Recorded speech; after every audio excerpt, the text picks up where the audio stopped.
Nostradamus, John the Apostle in his book of Revelation, Mother Shipton, the 15th century prophetess, Edgar Casey, who was known as the sleeping prophet, and many other visionaries all seem to be saying the same thing. It's difficult to scorn this information, especially now as we can see and feel our world changing around us. These prophets speak of a time in the future of unbelievable catastrophic events being so intense that time itself seems to speed up.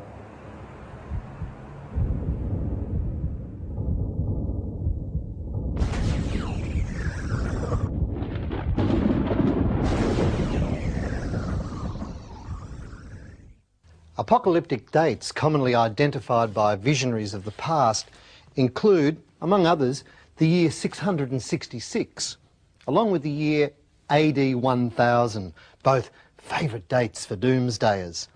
And then there was 1066, the Battle of Hastings, 1666, when London burned, which Mother Shipton, the 15th century English prophetess, accurately predicted. The Hopi Nation of northern Arizona predicted both the First and Second World Wars. They tried to warn the American government on both occasions, but were ignored.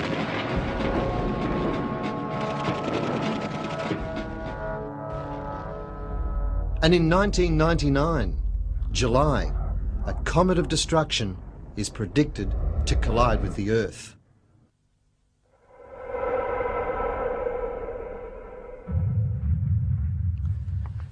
Should we accept the notion of prophecy and prediction and its so-called ability to reveal the future? If so, we would want to know if such forecasts are a threat or a warning.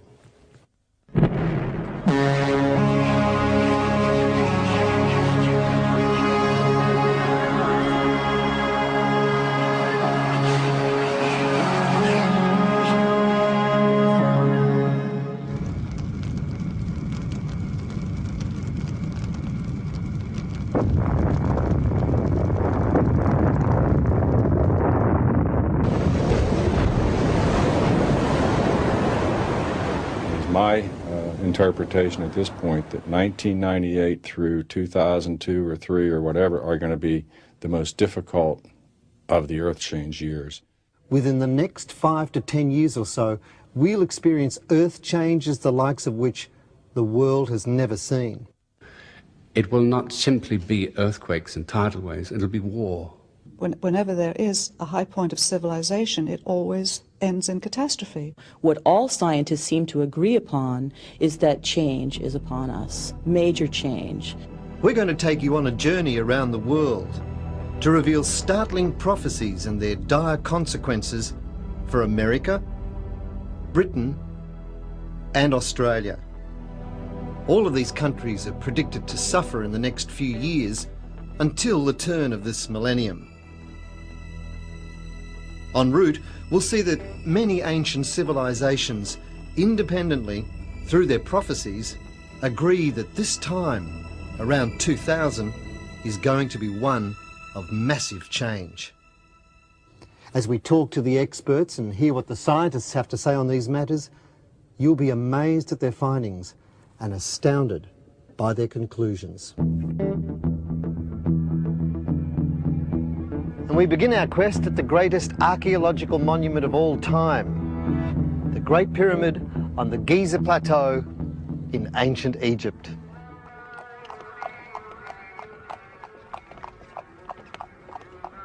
The Great Pyramid stands 46 stories high and dwarfs the Sydney Opera House. If it were set down in New York, it would occupy 13 city blocks, while the Empire State Building, although taller, covers only half a city block.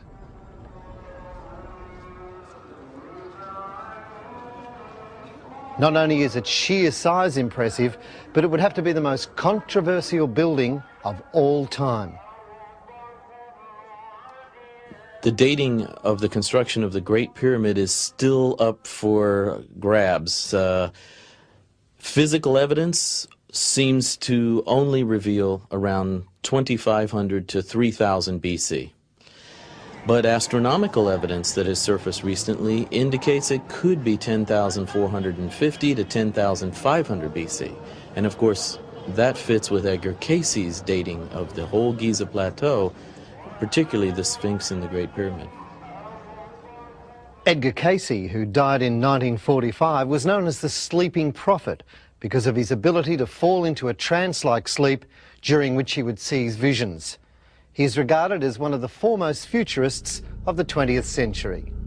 According to the Edgar Cayce material, the Giza Plateau was built by the remnant of an ancient civilization prehistoric to all the evidence that we currently have today.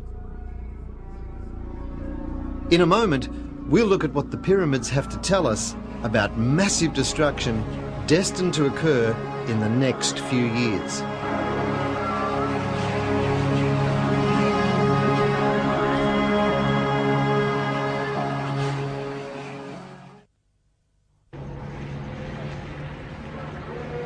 There are several theories concerning who actually built the pyramids. Some say it was the Atlanteans, some say it was the Egyptians, and others even say it could have been extraterrestrials. Perhaps it was a combination of them all. People have laboured for hundreds of years on this site, interpreting and misinterpreting their findings. Their calculations often led them to believe they'd uncovered prophetic meaning within the Great Pyramid's curious sacred geometry. Do the pyramids foretell of future events? Peter Lemasuria, author of The Great Pyramid Decoded, read languages at Cambridge and is a teacher and translator. Over the years, he has focused on ancient Egyptian mysteries and is an authority on the Great Pyramid's internal timeline.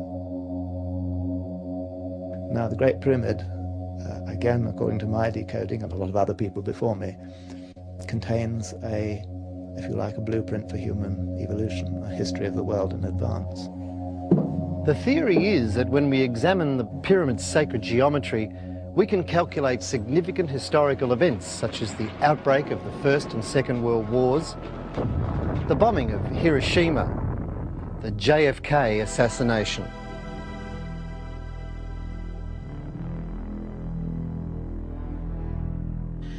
Every pyramid inch equals 1 year in time through the earth.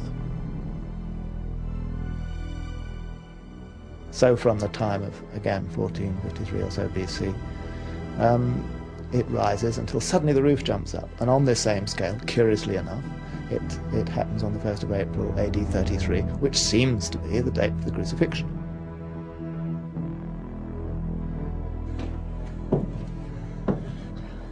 About here would be about 2 BC, and up here would be around about 29 AD, which of course is when Jesus started his ministry.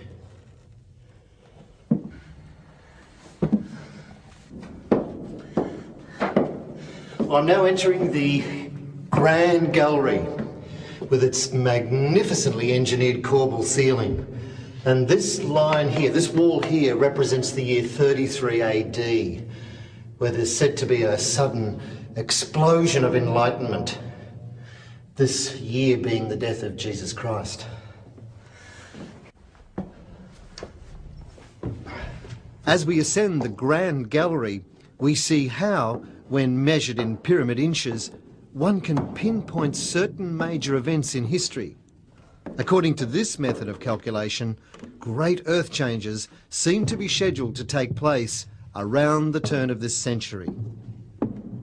When you take the great step and enter the final chambers toward the king's chamber, then 1 inch equals 1 month. And we move very quickly from 1938 through 1958, and then from 1958 to 98. Well, I've now reached the top of the Grand Gallery, and this is the Great Step, which represents the year 1999, a shift in consciousness. It's very hot in here and I'm running out of air. But how did they build this engineering masterpiece? Because I can't see how we could do it today. We're going into the King's Chamber now, and I'm very pleased to be here. Here, the ceiling drops down dramatically, interestingly enough, between now and the year 2000. So it seems mankind is forced down onto his hands and knees before entering the King's Chamber of Enlightenment.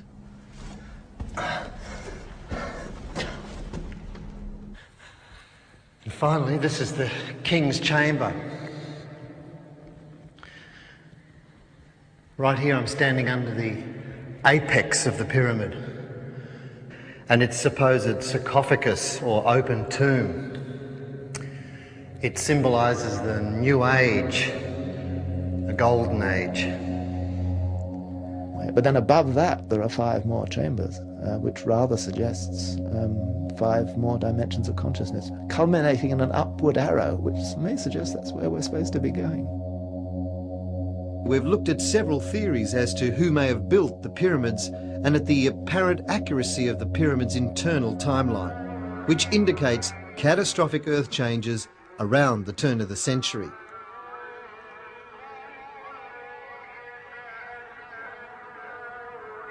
It's incredible to think that some long-lost ancient culture is somehow reaching out to us, the people of the 20th century, and trying to warn us of something.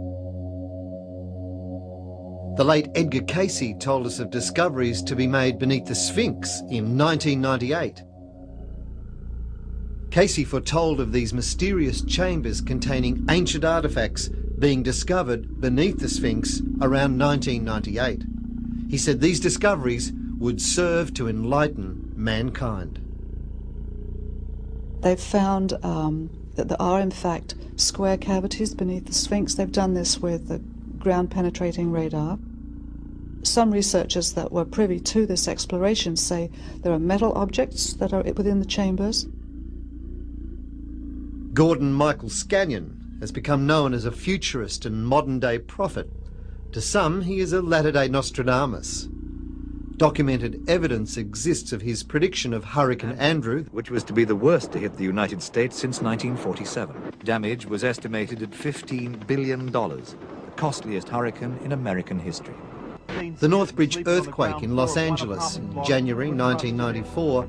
I thought we were all going to die, just terrified, woke up screaming.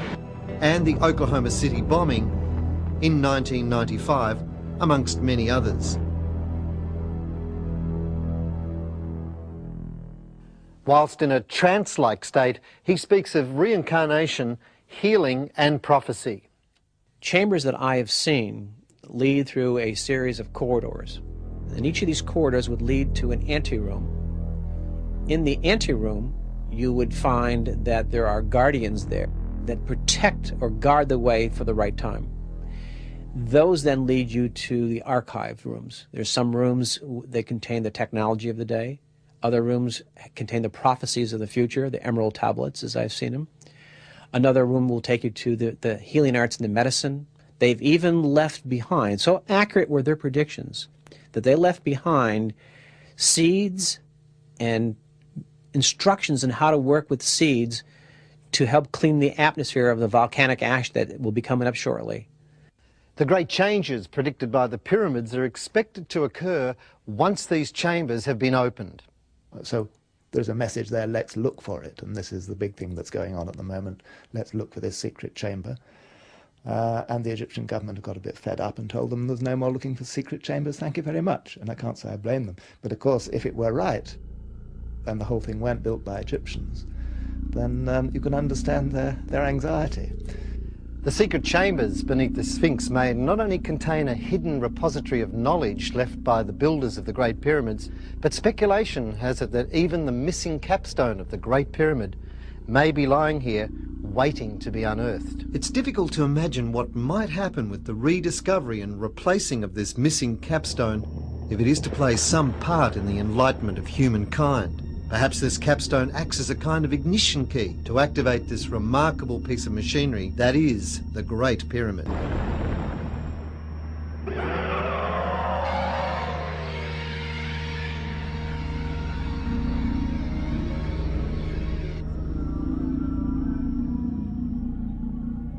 Records to be discovered beneath the Sphinx that will enlighten mankind within a year or so? Well, that's fine. But if the timeline we've seen is correct, then this Great Pyramid is telling us that there will be enormous global upheaval from about now to the turn of this millennium.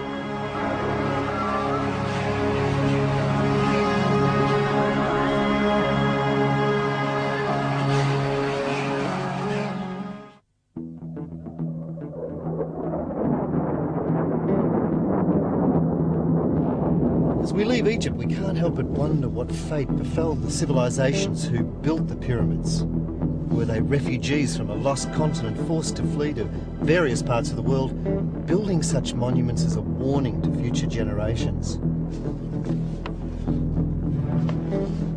Below is the Atlantic Ocean. Both Edgar Cayce and Gordon Michael Scallion's future map of the world shows a vast continent appearing in the middle of this ocean toward the year 2000. If the continent was to appear here, a lot of water would have to be displaced elsewhere on the globe.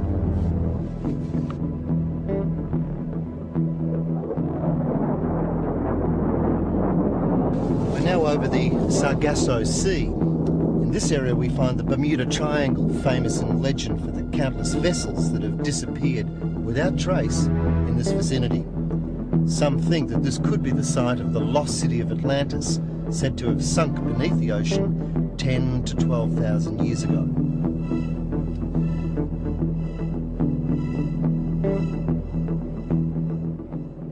Plato's city of Atlantis was supposed to have sunk into the sea around about 9,800 something BC. He says it's beyond the Pillars of Hercules in the Atlantic Ocean. And in my experience, when you're dealing with mythology, you're dealing with what ancient peoples tell you, 9 times out of 10, what they tell you is what happened, not what modern experts would like them to have told you. So there could well have been that people from Atlantis founded the civilization of Central America.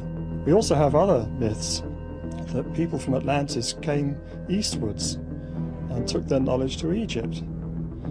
So this might be one reason why we have this similarity of ideas between building pyramids on the one side of the world and pyramids across the Atlantic in Egypt. Well, what Dad said about Atlantis was a little bit different from what Plato said. Dad talks about at least 3 destructions, and he talks about Atlantis as being here for hundreds of thousands of years, and maybe being one of the first places that man came to Earth, from a spiritual form to a physical form. That there was a destruction about 50,000 BC, when part of the country sank. At about 28,000 BC, another destruction turned a lot of it in the continent into islands. And at about 10,000 BC, the last island sank. And I think that's the destruction that Plato was talking about.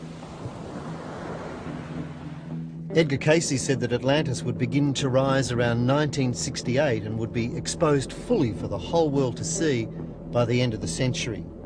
In 1967, 1968, photographs were taken over Bimini, and they noticed what looked like a road, and they named it the Bimini Road. And they found out that there were structures in this area, underwater structures, that obviously had to be put there by some advanced civilization. And this is exactly where Edgar Cayce said the remnants or the first part of Atlantis would be discovered, and that he named the dates 1968-69. After the last ice age, which was sort of about 10,000 years ago, 12,000 years ago, the sea rose 380 feet. So our sea levels today are 380 feet higher than they were in the olden days. So the idea that there were people that lived where the water is today is nothing particularly sort of amazing or special or odd, you know. Plato is credited with sort of writing about Atlantis, and I'm absolutely sure there are major civilizations and cities that are under the water. Perhaps Atlantis is not a myth, and if not, will it rise for all to see by the end of this century, as Edgar Cayce predicts? An event like this would cause tidal waves and earthquakes such as the world has never seen. It's anyone's guess how this might affect countries whose coastlines back onto the Atlantic Ocean. Take New York City, for example.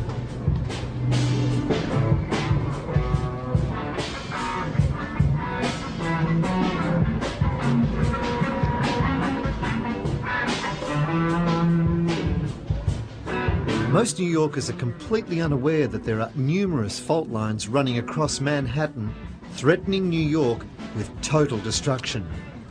So if Nostradamus and Scallion's predictions are correct, then New York could be destroyed before the year 2000.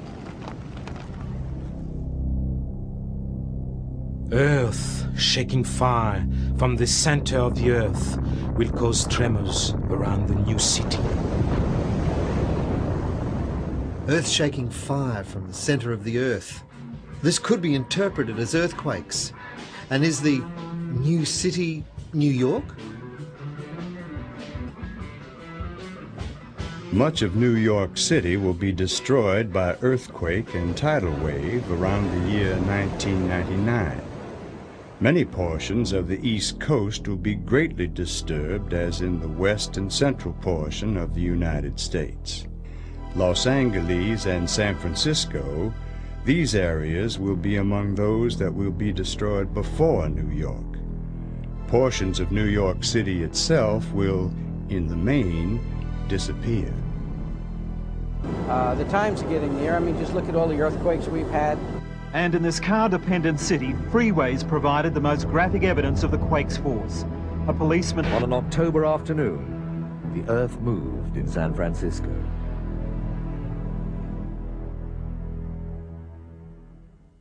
Nostradamus has a prediction for the year 1999. Edgar Cayce indicated that the year 1998 would be a dynamic changing year. The severity of these changes, I believe, is variable. I don't believe that the future is that specific. I've been doing this for a number of years, and one of the things that I continuously come back to is the fact that the future is being written every moment. Gordon Michael Scallion suggests that pinpointing the exact date of prophecy is not as important as the message. He says that prophecy should be reviewed on a regular basis to see how closely the earth changes match the forecast.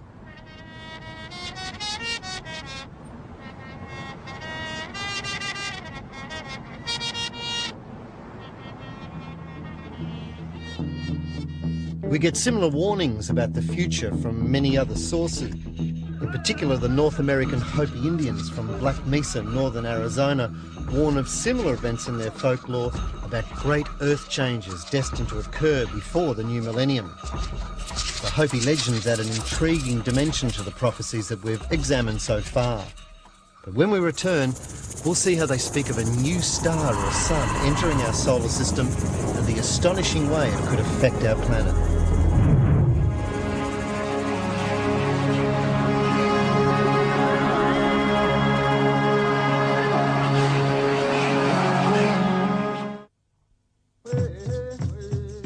The name Hopi means peace. The Hopi Indians are one of the oldest peoples of North America.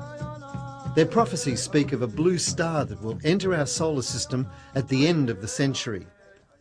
This star is predicted to cause a great upheaval on the Earth and ultimately result in a shift in man's consciousness.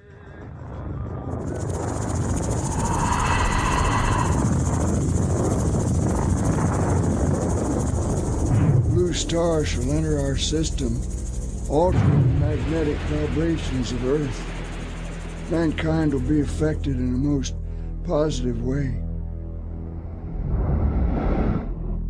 But before this occurs, there are 9 prophecies, according to the Hopi, that are to be fulfilled before we experience the end of the world as we know it. We were told of the coming of white-skinned men who took the land that was not theirs and struck their enemy with thunder. Our lands will see the coming of spinning wheels filled with voices. A strange beast like a buffalo, but with great long horns, will overrun the land.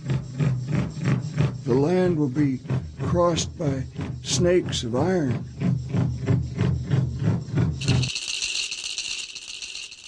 The lands will be crisscrossed like a giant spider web. The lands will be crossed with rivers of stone that make pictures in the sun.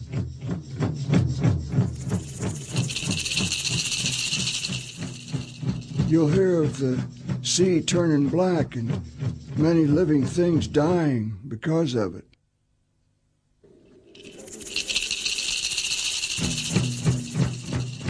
You'll see many youth who wear their hair long like our people come and join the tribal nations to learn our ways and wisdom.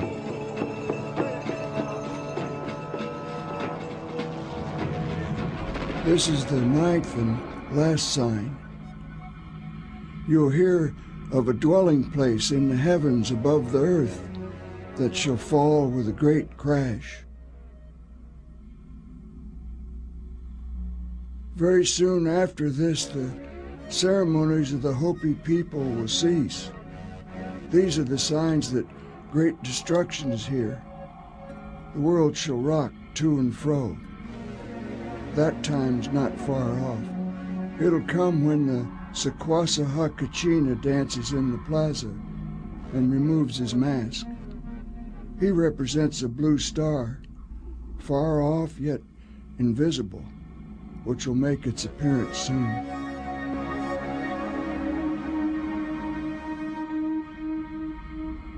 I became aware of the Hopi prophecy on the blue star Kachina in 1995. Since then, several people from different countries, different cultures have sent me their own culture's interpretation of the blue star. The similarities are quite remarkable. The commonality is that a star appears apparently out of nowhere. It appears in heaven as an omen to indicate that there is great change coming. Native people worldwide are stepping forth in a very brave and wonderful way over the last few years to share with us their concerns for their white brothers and for the fate of the earth and the environment. I can only hope that we will listen with our hearts and respond in an appropriate way. One of the things that they tell us is that responsibility is just that, the ability to respond. And it's very important that we respond to the warnings and to the requests at the urgings of our native brothers and do something about it before it's too late. Nostradamus also speaks of a second son. Born in St. Remy, France in 1503, he predicted his own death in 1566 and that his grave would be desecrated by soldiers over 200 years later. He was known as a great healer and physician for his treatment of people stricken with the plague. His fame grew rapidly when in 1555 he published his book entitled Prophecies. This book has remained in print for 400 years, and when we reveal what he has to say about the 20th century, you will understand why. This is his vision of a great star appearing at the turn of the century. The great star will burn for 7 days, and the cloud will make the sun appear double. A great misery for mankind, and an even greater one approaches when the great cycle of the centuries is renewed. We've seen several visions of unbelievable global upheaval supposed to occur by the turn of the century. Does this mean that in the next few years we can expect to have 2 suns in our solar system, ushered in by a comet of destruction? Different prophets from different times are saying the same thing, and that is there will be dramatic earth changes around the turn of this century. It's going to be cataclysmic for the earth as a cleansing, but then a reemergence of a time period of at least a millennium of the kind of a planet we always wanted. Next, we will examine a region famous for its seismic activity and regarded by scientists and visionaries as a place to watch when considering radical earth changes: the San Andreas Fault and the Pacific Rim of Fire.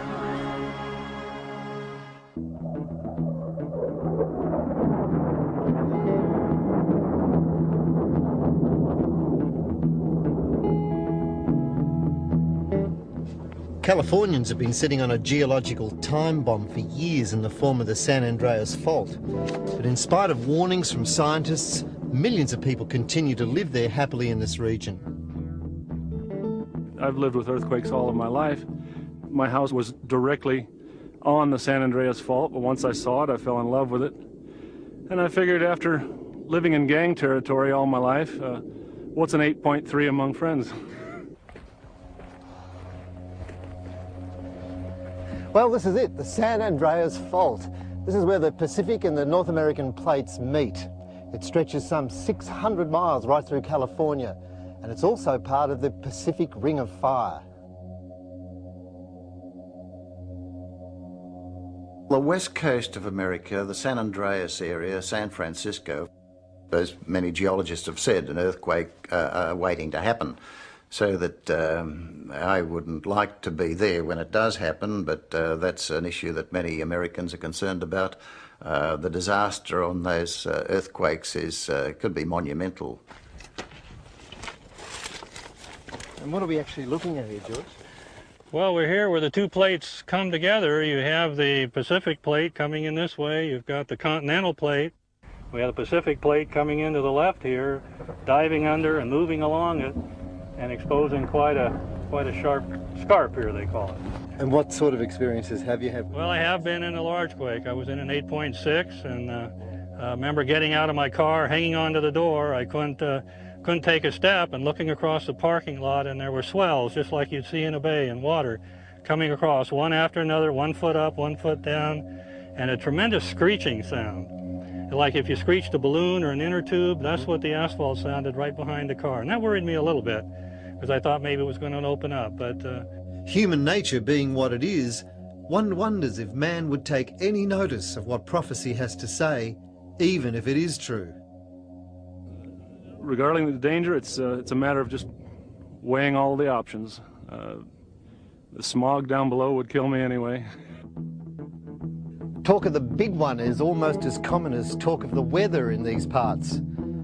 What would we expect to happen if California was struck by an earthquake registering 8 or more on the Richter scale? These faults are going to literally shift their positions and actually will fragment, so that there is a drop of hundreds of feet instantly. This will create, in California, about 150 islands. It will also change the new coastlines as these land masses move all the way from Alaska all the way down to the Baja. The tides will rise beyond their ken to bite away the shores, and then the mountains will begin to roar, and earthquakes split the plain to shore. And flooding waters, rushing in, will flood the lands with such a din that mankind cowers in muddy fen and snarls about his fellow men.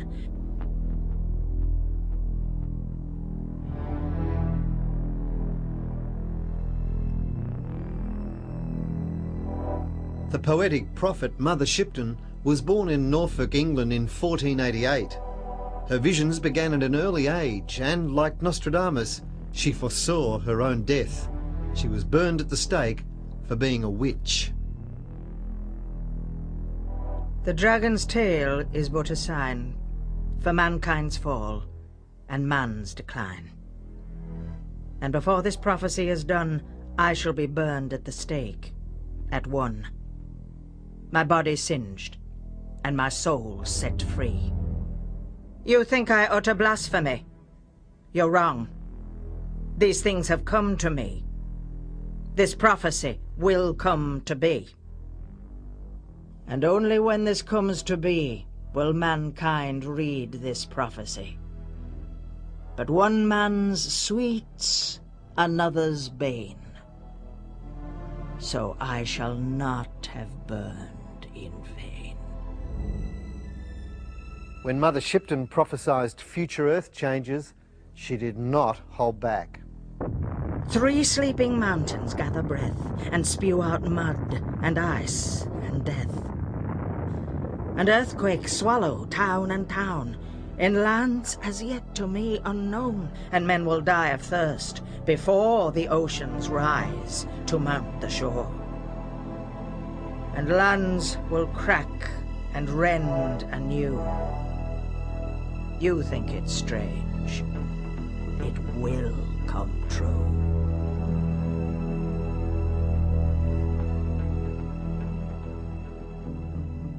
Los Angeles, the so-called city of the angels, almost a metaphor for life in the fast lane.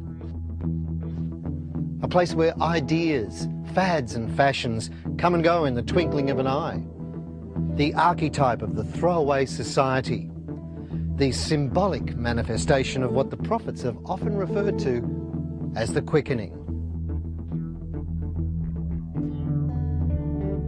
The quickening is a point in history where not only science and technology speeds up at a frightening pace, but also where ideas, philosophies, and even moral values change with the wind as fast as we can conceive them. The visionaries have warned us to look out for this phenomenon as a sign of the last days. There's much talk about the quickening happening towards this millennium turnover. If you want to picture an elliptical racetrack, as a car is coming towards the narrow portion of the racetrack, things speed up. The way the Mayan people see it, as I've understand it, as they've spoken it, is that we're coming to the end of that racetrack and turning a curve into a new circle or a new cycle.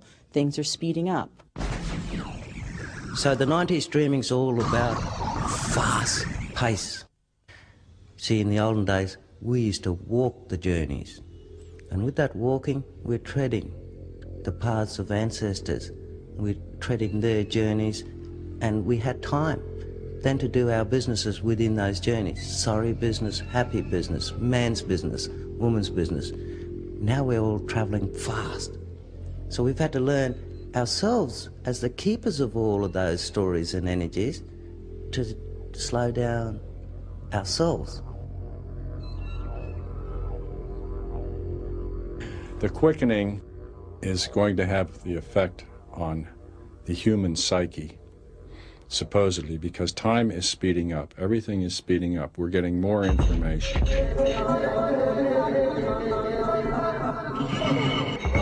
The cycles of the planet are speeding up and so forth. This is going to create problems with human beings in their relationships one with another, in families, in nations, everywhere. That is what it is supposed to create. It is supposed to bring out the best in people and the worst in people. As the countdown for the opening of the sale began, the crowd surged forward. People dragged and trampled by the frantic shoppers.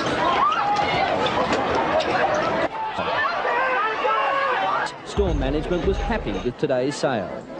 We're delighted with the way the day started. Absolutely fantastic. And so are our customers. Some were cut, others were in shock. But salesmen were forced to protect themselves with helmets and elbow pads for the rush on 7 discounted fridges.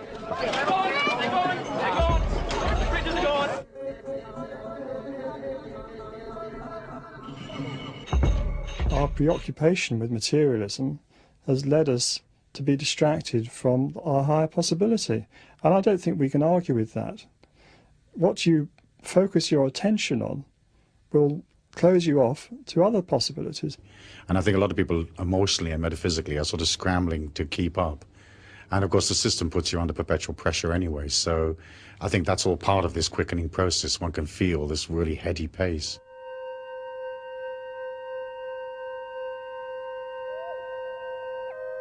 The Mayan Indian culture of Central America warns us to look out for this quickening as a sign of the catastrophic end of a great earth cycle.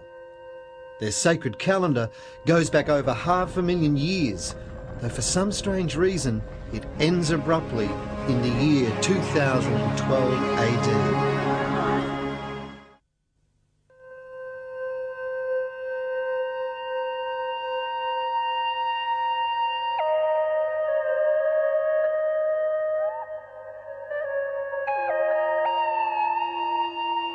The Mayan empires of Central and South America flourished for several thousand years until being destroyed by the Spanish conquistadors back in the 15th and 16th centuries. Their civilization once stretched from the eastern tip of Mexico down to Guatemala. Their legends tell of how they came from a different star system to prepare the Earth for dramatic Earth changes destined to take place in the 20th century. Their sacred calendar dates from 3013 BC to 2012 AD and has never been in error. The Mayan prophecies foresaw Buddha, Jesus, modern technology and atomic warfare.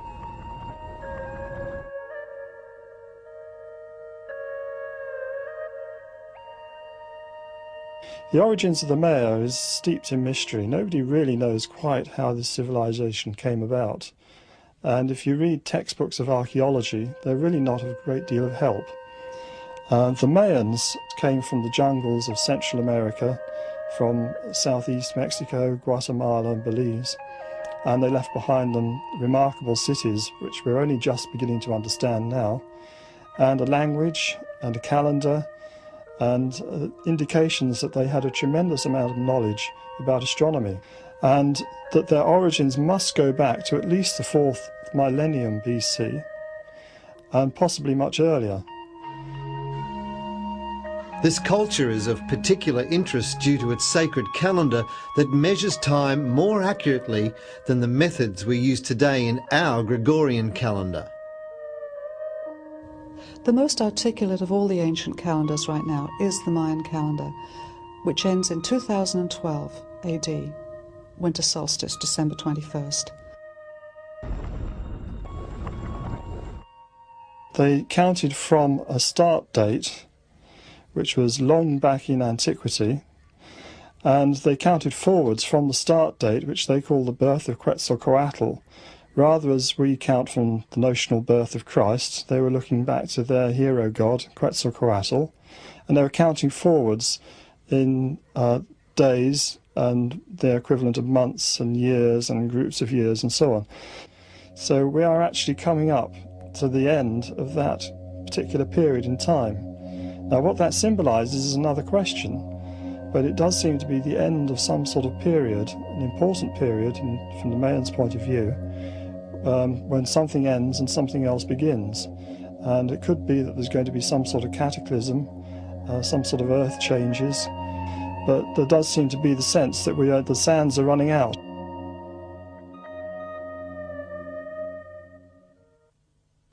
One of the things that I find very intriguing is that all of these indigenous peoples all over the world are coming, some of whom have never spoken to each other before, are coming out to tell us that they also, in their history, have a time ending and a new time beginning. Many of these people don't follow the same calendar. Many of them are different calendars. Most of them have no knowledge whatsoever of the Gregorian calendar. So to me, it's almost a coincidence that it's happening at the turn of a millennium for us in terms of the Gregorian sense. It's our millennium. For them, it's simply that point on their calendar where it's ending and then something new is beginning. Ancient prophecy concerning the end of one great era and the heralding in of another by global catastrophe exists in practically every corner of the globe. Ancient civilizations are very important because they teach us where we've come from. And of course, many of those ancient civilizations knew a lot of things that were amazing compared to the age that they were supposedly in. I believe that it's basically, again, as an echo to these native prophecies, more a message about this cultural time that we are in is ending and a new one is beginning. The ancient Egyptian and Mayan societies possessed a profound knowledge that we haven't been able to understand, perhaps until now. And both the Egyptians and Mayans warn us that now is a time of catastrophic change. Are there forces already present in the physical world that can change the earth, as prophecy suggests? The most powerful forces of destruction circle the Pacific. There are the volcanoes and earthquakes of the Pacific Ring, or Rim, of fire. As evidenced in the past, these forces can cause huge devastation, and now scientists indicate volcanic activity is increasing. In the next segment, you'll see how Japan and Europe could be overwhelmed by earthquakes and volcanic eruptions. Also to come, the effects of tidal waves and flooding on Australia.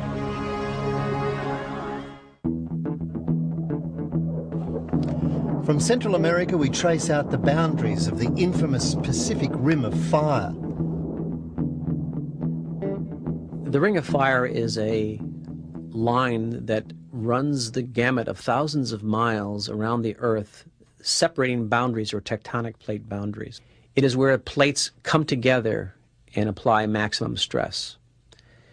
And where that stress is, we see volcanic activity.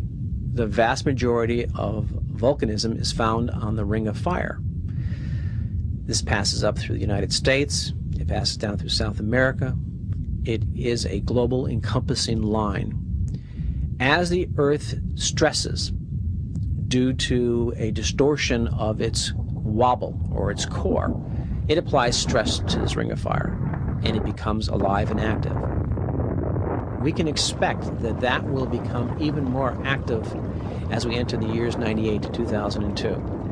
Instead of a handful of volcanoes going off, we need to think in terms of hundreds of volcanoes going off.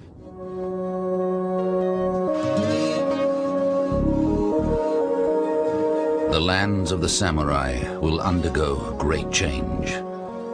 A great deal of that land will sink beneath the waves. The great Ring of Fire will then burst into life, bringing in its wake the collapse of the bed of the ocean, causing the great fire mount there to spew forth destruction. Japan has had a very long history of volcanic activity, and there's also quite a high frequency of volcanic events and quite a high density or concentrations of volcanoes in that country. There are many areas in the world where volcanoes are on the brink of eruption.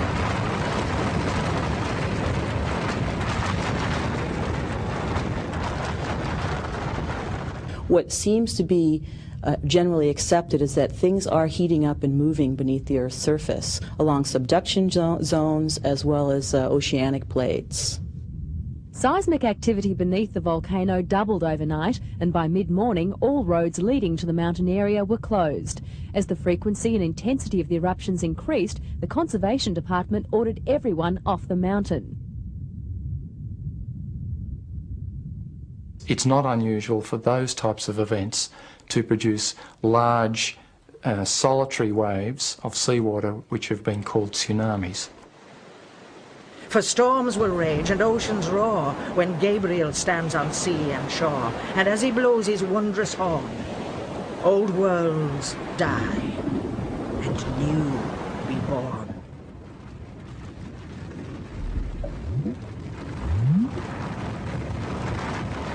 Mother Shipton, as well as predicting major Earth changes for our time, foresaw the discoveries of her own writings 500 years after her death. 30 years ago, a rare collection of Mother Shipton's prophecies was smuggled out of the Mitchell Library, which is now the State Library of New South Wales. The originals had been kept in a locked room, along with many other volumes of prophetic writings deemed unsuitable for viewing by the general public. I know I go. I know I'm free. I know that this will come to be. Secreted this, for this will be found by later dynasty. And she, in these prophecies, spoke of a fiery dragon crossing the sky at the end of the century. And that, again, refers to a comet or this star. Not every soul on earth will die as the dragon's tail goes sweeping by. Mother Shipton also speaks of continents sinking when this comet passes by. Not every land on earth will sink, but these will wallow in stench and stink of rotting bodies of beast and man, of vegetation crisped on land. The prophecies of Mother Shipton, Nostradamus, Edmund Harold and Gordon Michael Scallion not only speak of great earth changes, but they all make mention of global warfare in the very near future. As our journey continues from Japan across Europe, we will witness the devastation destined for these countries, according to the visionaries. Alas, a war will follow with the work, where dwells the pagan and the Turk. These states will lock in fiercest strife and seek to take each other's life. I have seen visions that indicate that the problem will start in Turkey, and from Turkey it will spread to Iran, and from Iran it will spread to the Middle East, and there will be a nuclear exchange there.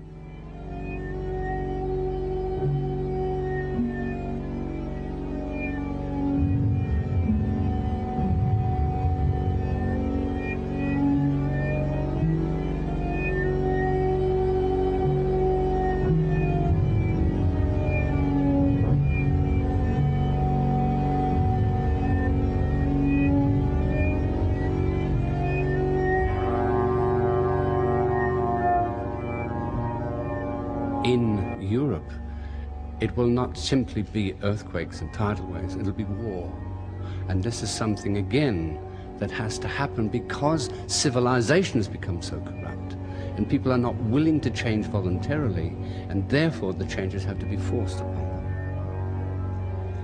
As we already know, the Hopi were correct with their predictions concerning the First and Second World Wars.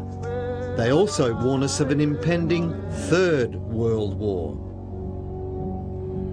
The spirits will warn you twice, but the third time you stand alone.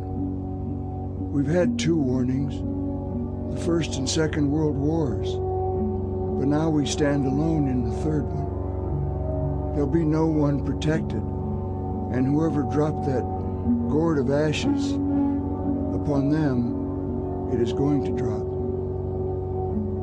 They said the gourd of ashes will fall from the air. It will make the people like blades of grass in a prairie fire, and things will not grow for many seasons. You know the gourd of ashes by the name atomic bomb. Wars will start up again. The sky will burn at 45 degrees. Fire approaches the great new city. Immediately a huge scattered flame leaps up. The machine of flying fire will come to trouble the great chief. Plague, famine, death from the military hands as the century approaches its renewal.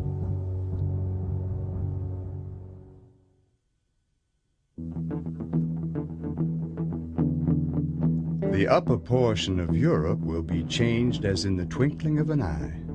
Many battlefields of the Second Great War will become ocean, bays, and lands over which the new order will carry on their trade with one another. The earth will be broken in many places.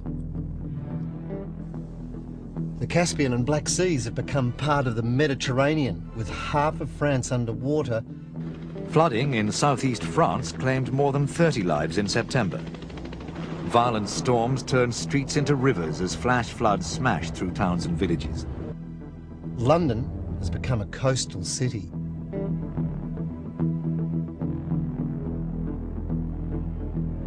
And the west coast of the UK will rise, and the east coast will sink. And as a result, many of the great ports, where they've been mining for many years, and where, of course, they're pumping the oil, all of these situations will cause problems for the people. While we understand only too well wars, floods, earthquakes and volcanoes, John the Apostle, Nostradamus and Edgar Cayce describe rivers and seas turning red like blood. 2 great rocks will war for a long time. Then Arethusa, the god of war, will redden the new river. Blood will be seen to rain on the rocks. The 2 great rocks could be interpreted as the moons of Mars battling to break free from their orbits. Arethusa is referred to as the god of war, which is traditionally accepted as being Mars. And something like a great mountain burning with fire was hurled into the sea, and a third of the sea became blood.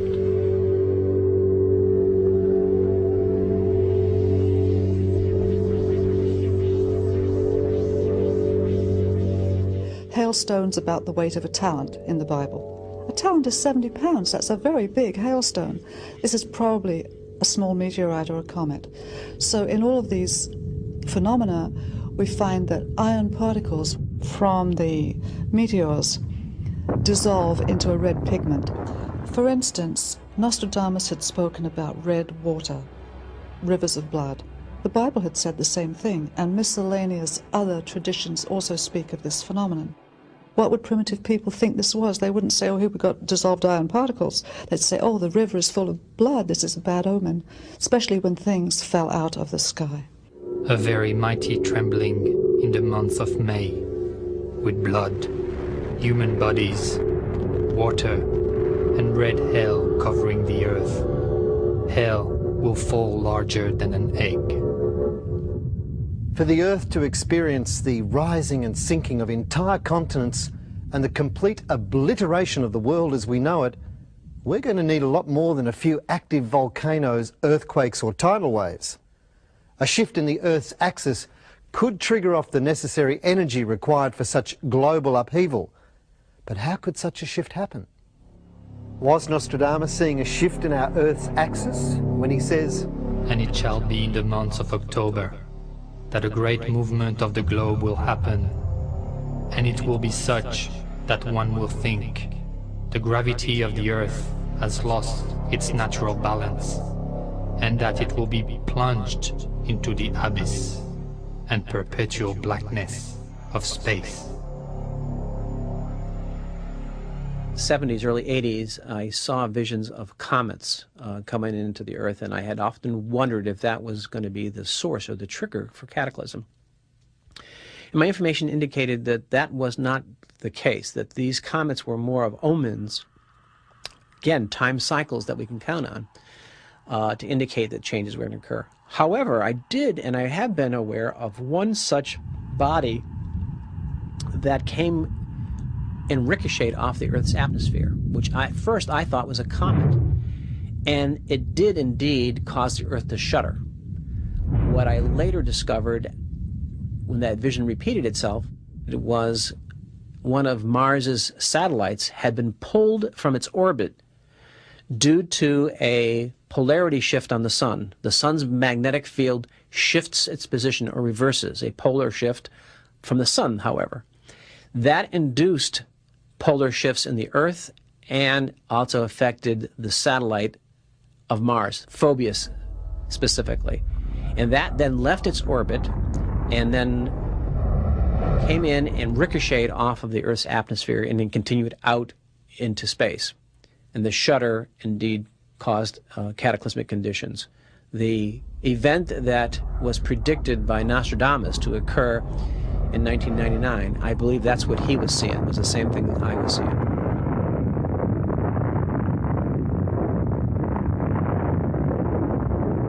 Nostradamus spoke of a comet by the name of Phobos, which when translated means fear or terror.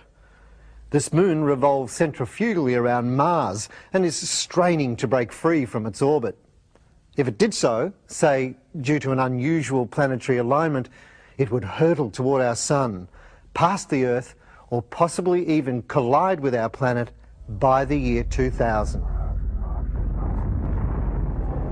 The year 1999, 7th month. Phobos, the great king of Terra, will descend from the skies to resuscitate the great king of the Mongols.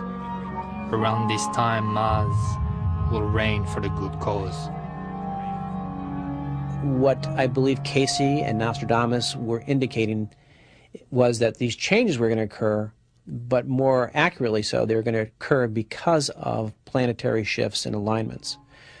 My indications are that it's a very specific change as far as the Earth goes, and it has more to do with with the sun's changing its polarity and the Earth's changing its polarity, or a pole shift.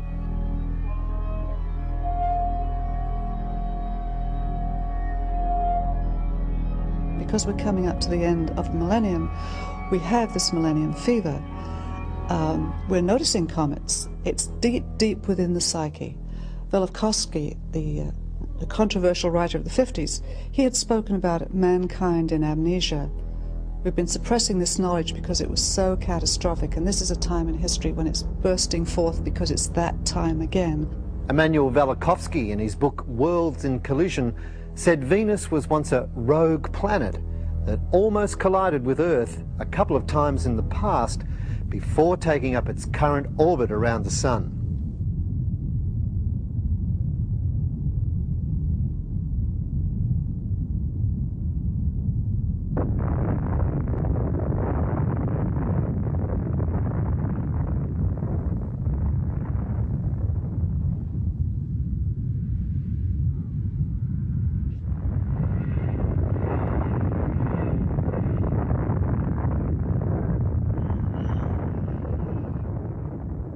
It is something that's very intriguing, the idea that periodically a large piece of rock, maybe up to 1 kilometre across, could crash into the Earth and cause dramatic changes to the climate, cause dust in the atmosphere, ice ages and what have you.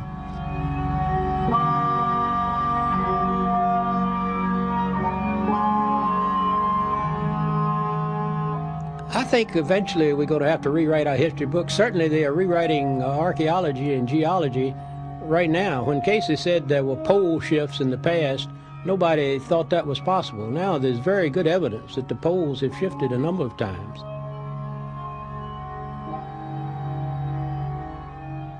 There's concern about an alignment of planets coming up in the near future that could contribute to a gravitational pull on the Earth, which might contribute to a polar shift. Not a magnetic shift, but a geophysical shift. There's also some people that use the date of May 5th of the year 2000, and that seems to have to do with some sort of planetary alignment where all the planets line up, and they feel this may have some sort of a gravitational effect on planet Earth. Some people like to put dates on these things, and of course Edgar Cayce spoke of the year 2000, 2001 as the shifting of the poles. The concern is that if and when a pole shift occurs, the protective magnetic field that shields the planet from cosmic radiation may be rendered ineffectual whilst the shift takes place, a period of up to 10,000 years. The one great change that does take place occasionally, a change in the Earth's magnetic field. There was one recorded in Australia, not a complete change, about 30,000 years ago at Lake Mungo, but when those changes take place, we don't really understand just what happens in the cosmic radiation zone, how much radiation would be received at the Earth's surface. There's been a lot of argument about that question, possibility of increased radiation during such a change in the Earth's magnetic field, which is controlled by the core. Scientists are now saying that there could be a curious correlation in the movement of this inner sphere of the Earth's core spiraling about, sort of having a life of its own, having a tremendous effect or potential effect on flip-flops of the north-south magnetic field, and also on magnetic ley lines above the surface of the Earth. Waters shall yet more wonders do. How strange, yet shall be true. The world upside down shall be. If reversal of the poles is a fact in the great cycle of the Earth, then, as we've seen, the land masses as they currently present themselves would once have been somewhere else. Today, scientists know that Antarctica has huge coal deposits, proving that forests once existed there. This suggests it was once in a location where a temperate climate must have prevailed. Australia is a country rarely, if ever, mentioned in prophecy. But you'll be surprised to hear what the visionaries have to say about the role that this great southern land and its indigenous people have to play in our future. So, you know, Aboriginal people, we're the mirrors for the rest of the world. You know, we are the closest people living on the ground. So we are the mirrors of that ground. The Australian Aboriginals are the wisdom holders for the lower hemisphere. Very profound knowledge.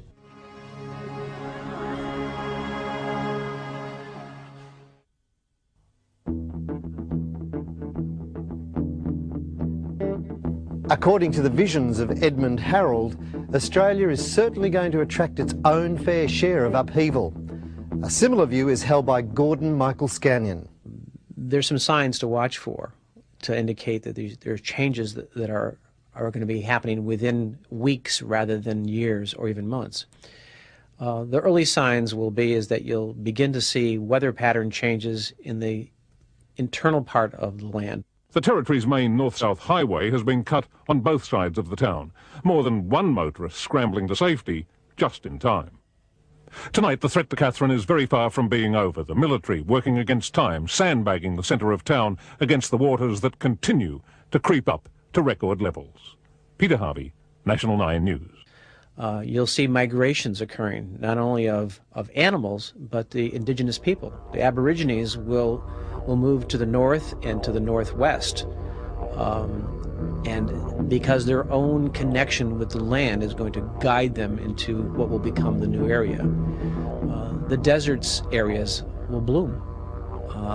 New water will create new huge lakes, and the water will be sweet water. Nostradamus speaks of the great city of the maritime ocean surrounded by a swamp of crystal. Could this be a description of the aftermath of a tidal wave that has ravaged a city of glass skyscrapers? There will be such a great sudden flood that one will not have a place or land to fall on. The waters mount the Olympic Festulin.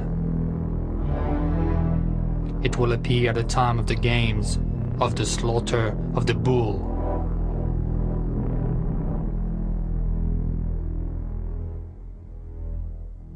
A clue as to which maritime city is going to be destroyed at this time is made clearer in his Hecatomb quatrain. Hecatomb means the games of the slaughter of the bull, which he could be referring to the Sydney 2000 Olympic Games coinciding with incredible global catastrophe. In Nostradamus' days, the Olympic Games were nothing more than an ancient event that hadn't taken place since before Christ. It's strange how he chose to associate this ancient event with disaster around the turn of the century. In ancient Greece, the start of the Olympic Games was marked by the sacrificial slaughter of a bull. It's worth noting that Homebush, where the Olympic Village is located, was once the Homebush slaughter yards. But Edmund Harold goes into far more detail in his visions concerning Australia. This land must also be cleansed. It has a great part to play in the new age. It will become a mighty, spiritually evolved nation. But before that occurs, much else must happen. A gigantic wall of water silently leapt towards the Sydney. With an enormous roar, it thundered down upon the glistening buildings, smashing them apart like matchwood. The great opera house, with its futuristic design, was cast into the air like a giant toy. Grim silence followed their return to the sea, taking with them the debris of a once proud city. That particular tidal wave was set in motion due to a seabed earthquake in the region of the Fire Islands, known to you as Fiji. These islands are really the mountaintops of an ancient land, known once as Mu, or Lemuria. That land is also about to rise above the waves, and it is that which causes the havoc you have just witnessed. The first wave of migrations occur when there is warnings that large tsunamis will be heading in the direction, Sydney initially. There'll be a warning of about 4 to 6 hours. And tsunamis, if they are large enough, have the capacity to travel long distances and could even transgress the entire width of the Pacific Ocean. So an event in New Zealand, yes, theoretically could create a tsunami that could reach the eastern seaboard of Australia. New Zealand and the sea in the region of these islands began to boil. Great jets of water shot high into the air.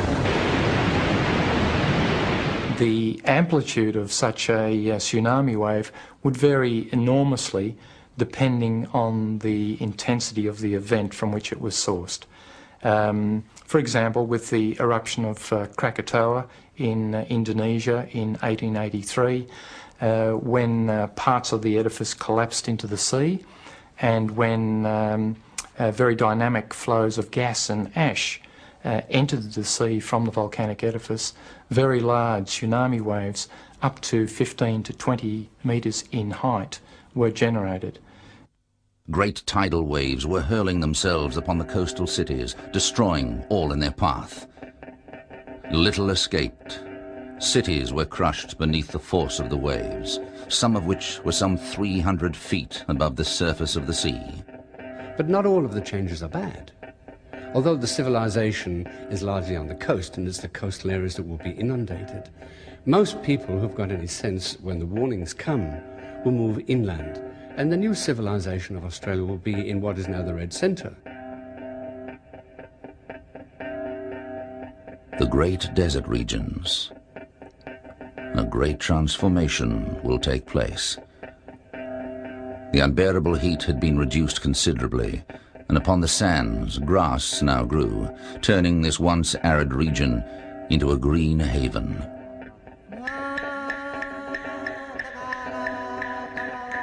There's prophecies happening right now. There are a series of events that have never been seen in this country before. Take, for example, the case at Ayers Rock, when it snowed for the first time. You know, this hasn't been recorded before in history, something like this happening.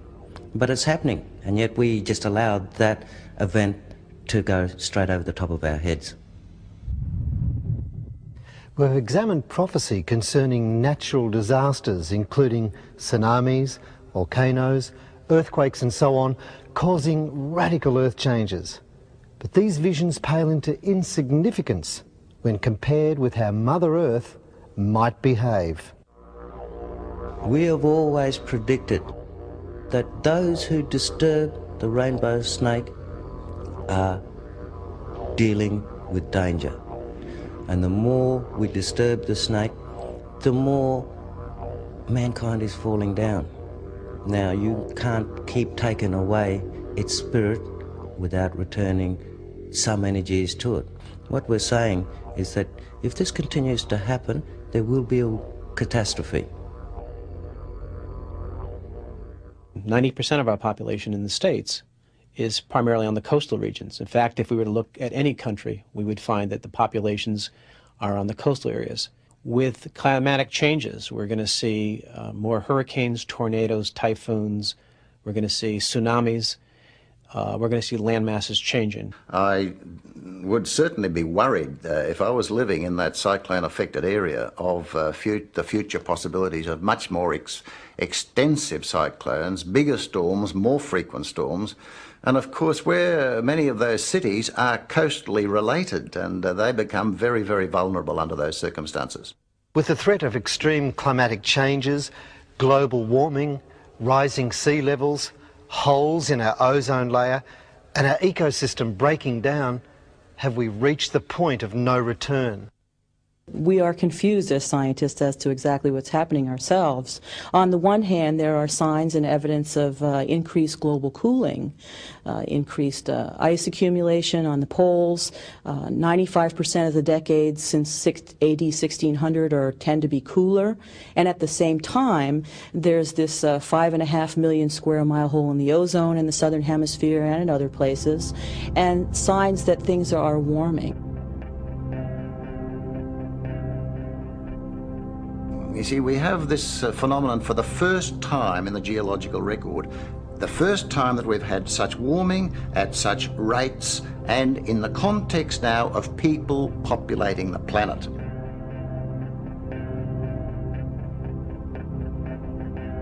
Somewhere along the way in our history, we decided that we could control nature, and in fact, we can't.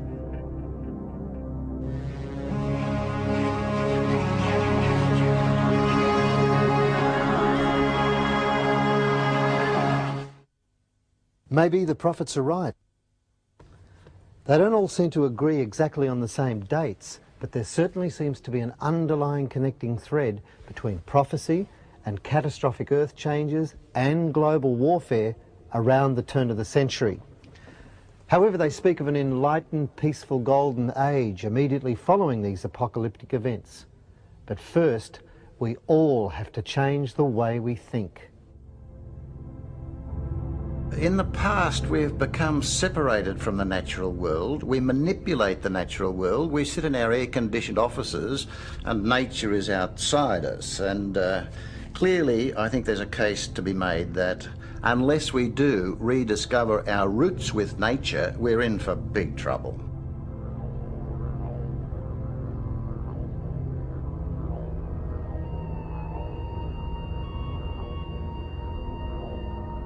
It's not so much that we have to all go back to living in huts again and hunting here and there and gathering, as much as it is that we need to think like hunters and gatherers again.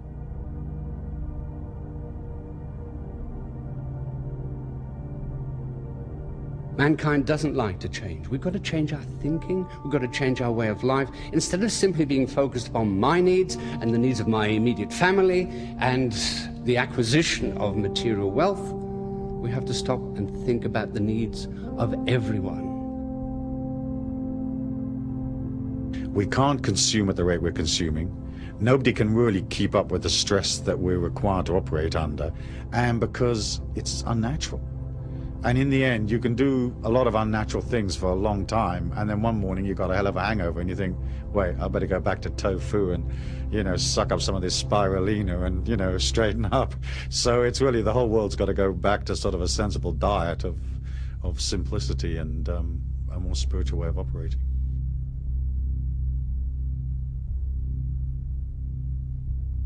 The native prophecies from a variety of sources throughout the world tell us over and over that if we don't wake up to the change and meet that drumbeat as we should, that climate will change for us to get our attention. As Hurricane Hugo slammed into Puerto Rico, its winds of more than 200 kilometers an hour sheared power poles and filled the air with debris. The storm roared through in the early morning, pushing big seas onto the coast. An amateur cameraman captured these pictures as the weather reached its worst in the west of England. It's going to be cataclysmic for the Earth as a cleansing, but then a reemergence of a time period of at least a millennium of the kind of a planet we always wanted. It's a period of peace and harmony and cooperation. My visions indicate that it lasts a lot longer than 1,000 years.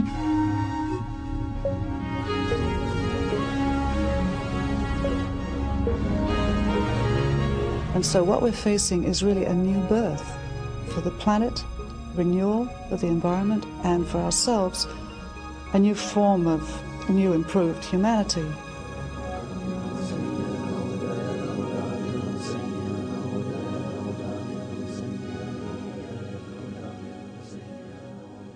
It seems that in order to effect change, we not only have to be more aware of how we treat our planet, but how we treat our fellow man.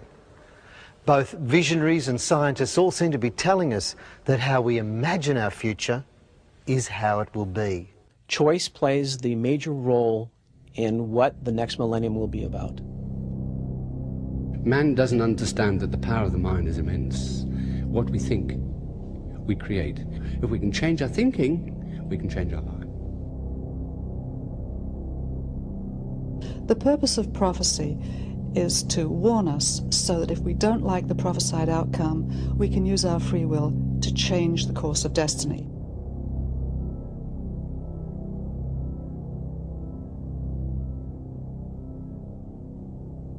a carriage without horse will go. Disaster fill the world with woe. In water, iron then shall float as easy as a wooden boat. For in those wondrous far-off days, the women shall adopt a craze to dress like men, and trousers wear, and to cut off their locks of hair. They'll ride astride with brazen brow, as witches do on broomstick now. When pictures seem alive with movements free, when boats, like fishes, swim beneath the sea, when men like birds shall scour the sky, then half the world, deep drenched in blood, shall die. For those who live the century through, in fear and trembling, this shall do: flee to the mountains and the dens, to bog and forest and wild fens. Not every soul on earth will die as the dragon's tail goes sweeping by, but the land that rises from the sea will be dry and clean and soft and free of mankind's dirt, and therefore be the source of man's new dinner.